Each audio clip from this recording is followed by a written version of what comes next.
Jesus said, look right at me. He's talking to a group of men. First century, right? Look right at me. It's going to make sense in a second.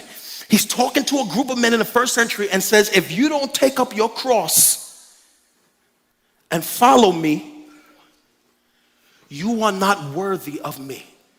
Now, a student of the text should pick up on something. He has not been crucified yet.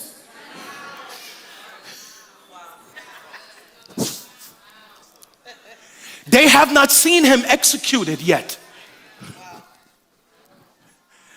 So now I go study culture because you need context for the text. What empire is in charge during this time? Rome. What form of capital punishment did they perfect? Crucifixion. And if you study history, you know what you would see in the days of Rome? You would be walking up the street and see guilty people nailed to crosses on the side of the street. Now watch. But they did not get there with help.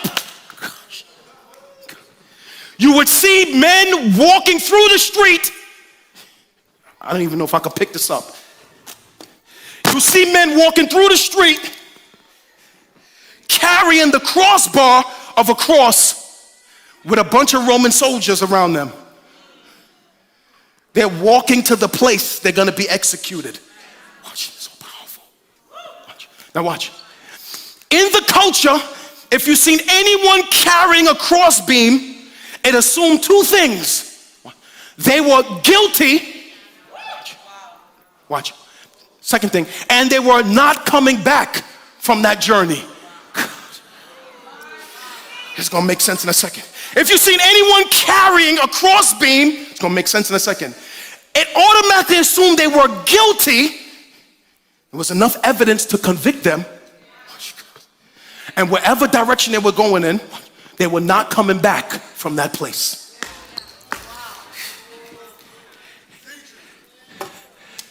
Now Jesus said, unless you take up your cross.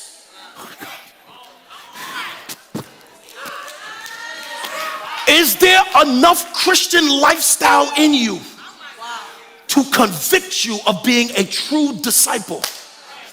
If we saw your heart, your life, your deeds in the dark, could somebody look at your posts, your life, your marriage, your parenting, and say, this person is guilty. This is a true believer. Here is a true follower of Jesus. Is there enough evidence to convict you of being a disciple? Or are you only a Christian with posts?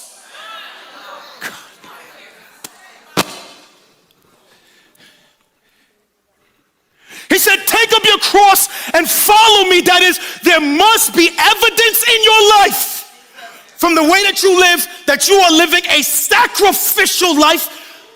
So much so that there's enough evidence to say she is a real follower of Jesus. He is a real follower of Jesus. We can see you. We can convict you. You are guilty of being a disciple.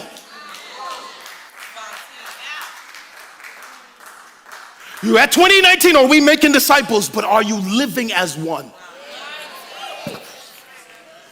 See, I told you to be quiet right now, right? But let's go further. Anyone carrying a crossbeam, watch, was not coming back from their journey. Put it together. That means if you're a real disciple, your life is headed in only one direction. There is no going back. There's no going back to what Jesus delivered me from. There is nothing behind me that I am going back to. I'm not going back to what he delivered me from. Delivered me from pornography, not going back. Delivered me from sexual identity issues, not going back. Delivered me from fill in the blank, not going back. Ain't no turning around. There's no 180. Saved, baptized, forward. I'm following the call and the purposes of Christ for my life, watch this, you will not see me going backwards.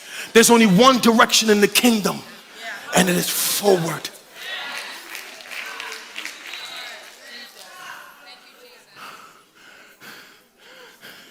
There is something very powerful about a person so sold out for Christ. Watch. They say, come hell or high water. If the devil fights me at the door of my house, I will not walk away from Christ. I will not go back. This is powerful. You're not going to see me keep dipping in and dipping out. At some point in time, I put 10 toes down in the kingdom. Ain't no straddling this fence, not another day. The evidence of discipleship is I got both feet in the kingdom. I can be called guilty for being a disciple. The direction I'm heading in, there is no returning from that direction. Watch, I'm going to follow him until I see him.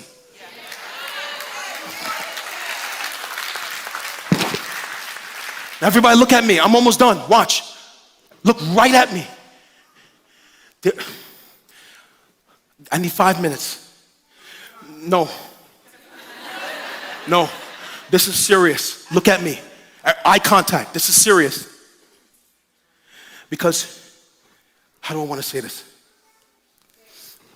We live in a culture that makes Christianity easy.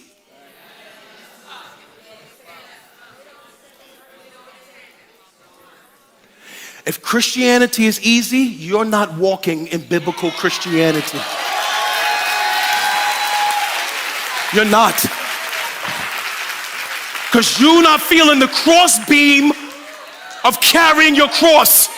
The crossbeam on your shoulder is the weight of sacrifice. It is the weight of holiness. It is the weight of lay it down for the glory of Jesus. Where there is a crossbeam, there is pressure on my flesh.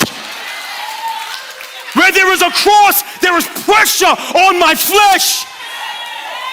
So if I'm carrying my cross, that means there is sacrifice in my life. There is holiness that makes me uncomfortable.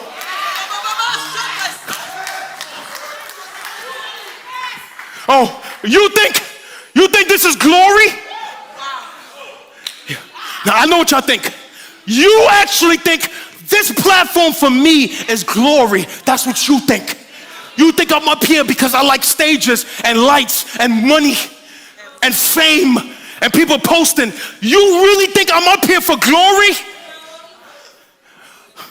I wanted to be an attorney. The Lord closed that door across. I wanted to be an evangelist. The Lord said no, across. The Lord called me to pastor a church, and I said no. I don't want to prepare a sermon every single week of my life. I don't want to be making an oral presentation every single week, no matter what's going on in my life. I don't want to be leading meetings every single week of my life. I don't want to be coaching, correcting, and counseling people every single week of my life. I don't want to live in a fishbowl where everybody can see what my family's doing every single day of my life. I don't want to have the pressure of hundreds and thousands of souls weighing down on me at night, every single night of my life. This thing has broken me, has made me feel more insecure than anything else in my life, has crushed my pride, my arrogance, has keeps me on my knees, makes me desperate for Jesus. I feel insecure all the time. I feel ill-equipped all the time. I did not want to do this. I ran from this call for 4 years until I was in Bible college at a service. And in the back of the room, I heard God say to me, it's 4 years now. You're going to obey me or you're going to do nothing in this kingdom. And I remember where I was when I got down on my knees in the back of that service and said, Lord, I don't want to do that, but if this is what you want me to do, I'll carry that cross.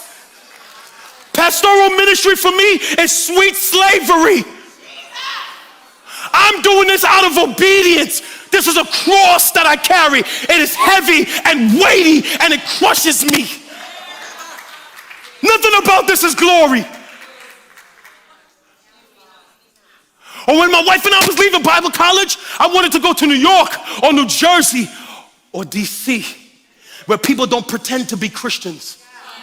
I did not want to come to Atlanta, where I don't like heat and where I sinned a lot in college. I didn't want to come back to the place where I had a lot of stain.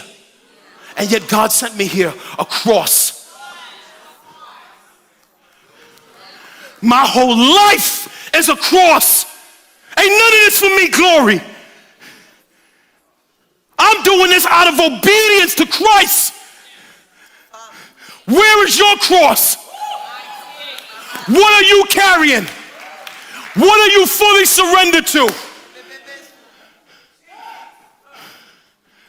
Some of you need to, your cross may be you a single mom and your baby fathers are far away from God and the Lord says you can't have them. You're going to raise these children alone until I send a Boaz. And I'm not going to tell you when he's coming. You might do that for 20 years. Can you carry that cross? Some of you, you might die single. Can you carry that cross? For some of you, you'll never make a certain amount of money. Can you carry that cross? For some of you, where's holiness as a cross? How about fast from sin for the last couple months of the year? How about that as a cross? See, you want to clap, right? How about no more sex for the rest of the year? How about that as a cross? How about actually live like a disciple for the rest of the year? How about pray? How about fast from sin? How about don't let nobody tap that box for the rest of the year? How about that for a cross? And don't be fasting for a husband during that time. Idolatry. You ain't see Ruth fasting for no husband. You see Ruth being faithful and God sent her a husband.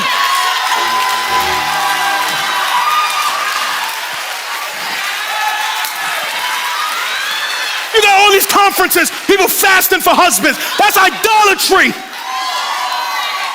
Rebecca wasn't. It's okay to fast for an open door, but some of y'all turn that into idolatry. Listening to all these false prophets, you turn that into idolatry. I seen in Africa a group of women in wedding dresses fasting for like 40 days for a husband. What kind of idolatrous mess is that?